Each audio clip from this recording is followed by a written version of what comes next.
Assalamualaikum warahmatullahi wabarakatuh.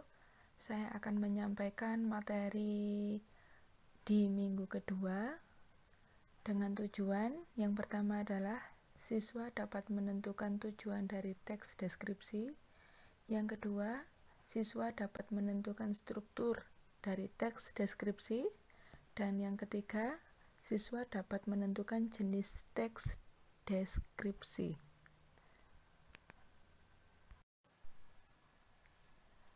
Di slide yang kedua ini terdapat teks deskripsi yang berjudul Gunung Bromo.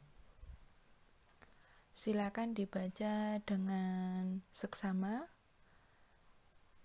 agar dapat memahami isi dari teks tersebut. Setelah membaca teks deskripsi yang berjudul Gunung Bromo, kita dapat menggolongkan struktur dari teks deskripsi tersebut. Yang pertama, identifikasi. Identifikasi disebut juga dengan deskripsi umum, yaitu mengidentifikasi objek yang telah dideskripsikan. Identifikasi dari teks deskripsi tersebut adalah Gunung Bromo adalah sebuah gunung dan pemandangan di sekitar yang sangat indah. Sebuah gunung yang terletak di daerah Probolinggo. Itu termasuk identifikasi. Jadi, identifikasi itu merupakan penjelasan pertama yang harus dijelaskan. Pengertian utama yang harus disampaikan kepada pembaca terlebih dahulu. Itu yang disebut identifikasi. Yang kedua, deskripsi bagian. Deskripsi bagian terdapat di paragraf kedua dan ketiga yang berisi suara-suara gemercik air menetes dari daun. Cuaca di sekitaran gunung sangat dingin sekali, melihat semua orang sedang beraktivitas dengan pekerjaannya masing-masing, tanpa ada yang sedang bercocok tanam, menanam sayur, buah-buahan, dan lain-lain. Deskripsi bagian yang ketiga itu terdapat di paragraf ketiga yang berisi terlihat di sebelah timur matahari terbit, sungguh indahnya melihat matahari terbit, hamparan savana rumput yang sangat hijau. Banyak juga orang yang sedang berkuda, menawarkan makanan ringan dan minuman. Banyak juga orang yang sedang bermain off-road dengan sepeda motor trailnya. Yang keempat, penutup. Penutup itu berisi kesan umum dari nama objek yang dideskripsikan. Jadi, dalam penutup itu berisi sebuah kesan yang disampaikan oleh penulis dari sebuah objek yang dideskripsikannya. Penutup dalam teks deskripsi ini berisi tentang menyampaikan keadaan di Gunung Bromo yang sangat indah. Di slide selanjutnya,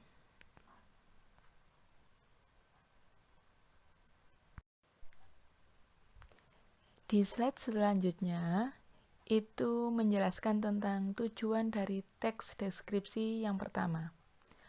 Tujuannya adalah mendeskripsikan, menggambarkan keindahan Gunung Bromo. Jadi tujuan dari teks deskripsi yang telah disampaikan, yang telah kalian baca, itu tujuannya mendeskripsikan, menggambarkan keindahan Gunung Bromo, agar pembaca seolah-olah berada di Gunung Bromo tersebut.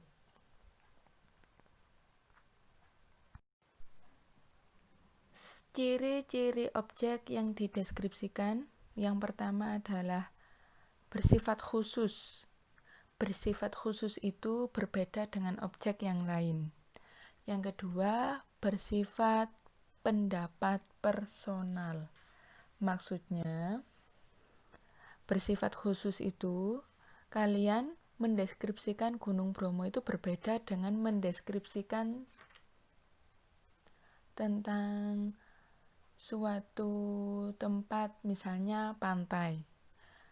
Apakah sama keadaan pantai dengan keadaan di gunung? Yang pasti tidak sama ya. Itu disebut bersifat khusus. Yang kedua, bersifat pendapat personal.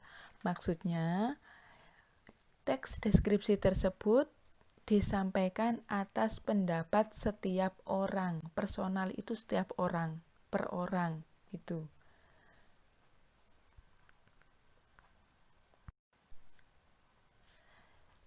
Jenis teks deskripsi. Menurut jenisnya, teks deskripsi 1 berjenis teks deskripsi objektif. Karena dalam teks deskripsi tersebut, penjelasan mengenai objek yang digambarkan apa adanya, berdasarkan keadaan objek yang sebenarnya, sehingga para pembaca dapat membayangkan keadaan objek tersebut tanpa ada penambahan opini dari penulis.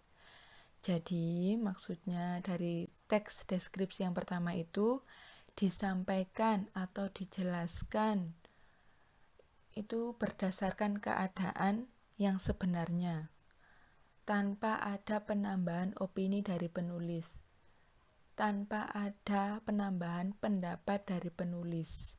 Itu yang disebut jenis teks deskripsi objektif.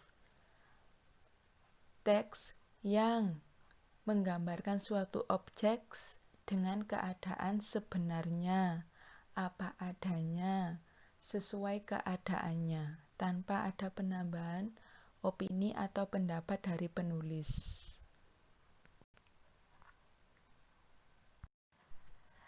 Teks deskripsi yang kedua, silakan dibaca dengan seksama agar dapat memahami isi dari teks tersebut.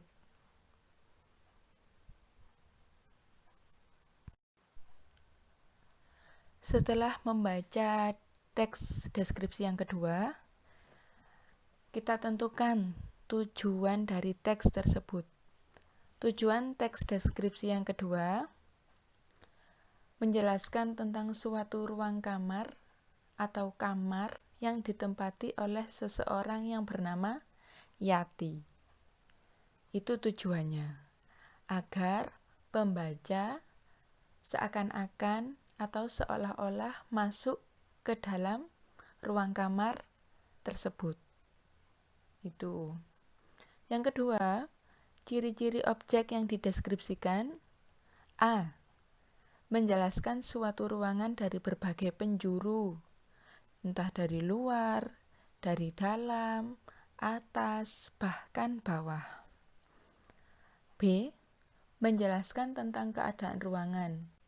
Apakah ruangan itu gelap, terang, pengap, berdebu, bersih, rapi, kotor, dan sebagainya. Itu ciri-ciri yang dideskripsikan.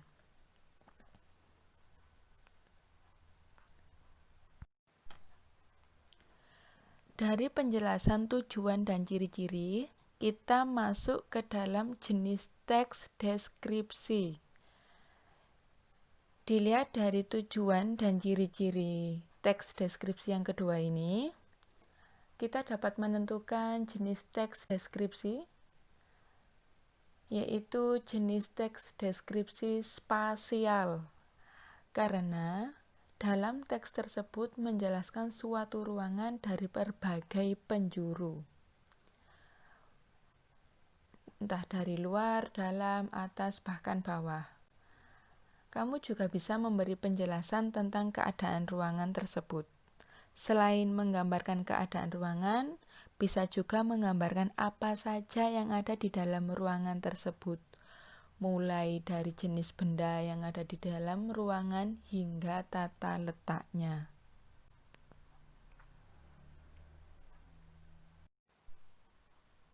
Alhamdulillah, pembelajaran pada hari ini telah selesai.